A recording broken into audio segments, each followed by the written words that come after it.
Hi, Burnettt from Burnettt.com. Hey, it's a rainy day here in Ashland. Rain is coming down, had a little time between lessons. Thought I'd talk a little bit today about why people practice Tai Chi. Many people do it for their health and their balance, to improve their overall posture and breathing and digestion and range of motion. Other people practice it as a martial art. They're really interested in using it for self-defense as a fighting art. Some people use it specifically to rehab an injury. So they've had an injury and they realize they need to get in shape and connect their body to the injured area in a better way. Some people do it for meditative relaxation reasons, like they want to calm down and take their mental elevator down a few notches and into the body a little bit more. Some people study it for spiritual reasons, because they want to connect more to existence itself, to the universe, to nature, to feel like they're more of a participant in life and less of an observer. They want to feel more connected to things. These are all great benefits. There's relationship benefits, like they want to study their relationship to other people, to learn about grounding and yielding and pushing and being pushed and standing your ground and boundaries. Just all kinds of benefits and reasons people do Tai Chi. And I like all those myself, but I like to think of all of those as being a part of unforced balance, finding a balance between the light and dark aspects of myself, the hard and soft, the masculine and feminine, the greedy and the generous, the civilized and the wild, the lustful and the loving. You know, all these parts of myself, to kind of integrate them into a whole balanced, inclusive state that I call Tai Chi. What that means to me, what balance means to me, is that I have to be responsive in my body and in my state of mind and body. I have to be able to notice when I'm losing my balance and make a correction. I have to have that sense of responsiveness and being able to listen and tune into what's going on in my body and in the world around me, because everything is constantly changing. Everything is changing. I'm not the same person I was when I started this video.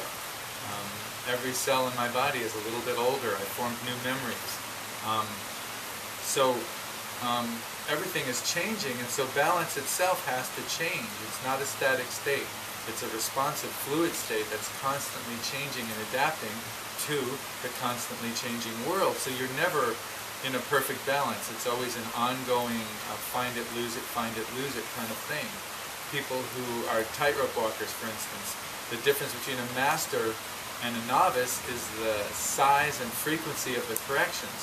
A novice makes infrequent, big corrections, where the master makes many, very, very small corrections, so small that you can't even see them. But we're all making corrections because nothing stays the same. If something stayed the same in this life, you could just set up a stance in relationship to that. That would be in balance forever. But it's not the way it is. Everything's changing. So one of the qualities that comes from this responsiveness, this ability to notice when something's off and then make the correction, is agility. You have to be agile to do this. You have to be agile mentally, you have to be agile physically, or at least moving towards it, becoming more agile, or having a sense of agility. And this is one of the major qualities and one of the major reasons that I do Tai Chi, one of the major things I like about Tai Chi. I love being agile in my daily life, which means being able to correct, means being able to balance, it means being able to move to a place where I can move from, instead of just move to a place where I can't move or where I freeze up. It's a question of having springiness in the legs, strength and springiness. So one of the things I like to do is go to one leg, set myself, and then just do 10 bounces. Lost count, but something like 10, and then make sure I've set myself, go to another place, find my balance, 10 bounces. Find another place, or do 10 kicks.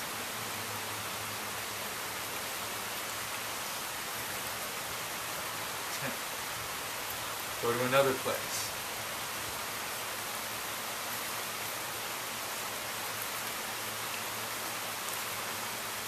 something like that. See, the idea of getting to a place where you can then move and survey your options. But just little things like that, and it can come in a lot of different ways when I'm on my bike or when I'm in the kitchen doing the dishes, and just having a sense of mobility and agility that I can catch something if it falls or drops, being able to navigate my way around the flows in life. These days so many people are just walking around glued to their phones. I'm not glued to my phone. I don't have a cell phone, and if I did, it would live at home. I don't like being online when I'm outside the house. When I'm out in the world, I'm out in the world. I'm in the physical world. I'm focused on that. I'm immersed in that. I like that. I go home, I'm online all the time. I love being online. It's just that I don't want to be online all the time, right? But when I'm out in the world, I have to navigate around these dead spaces. And these dead spaces are people on their phones, walking across the street, skateboarding, biking, walking on the sidewalk. I have to navigate around these people. And a certain amount of agility and responsiveness is really helpful there. If they're driving their car and talking on their phone, they're not dead space anymore. Now they're dangerous space.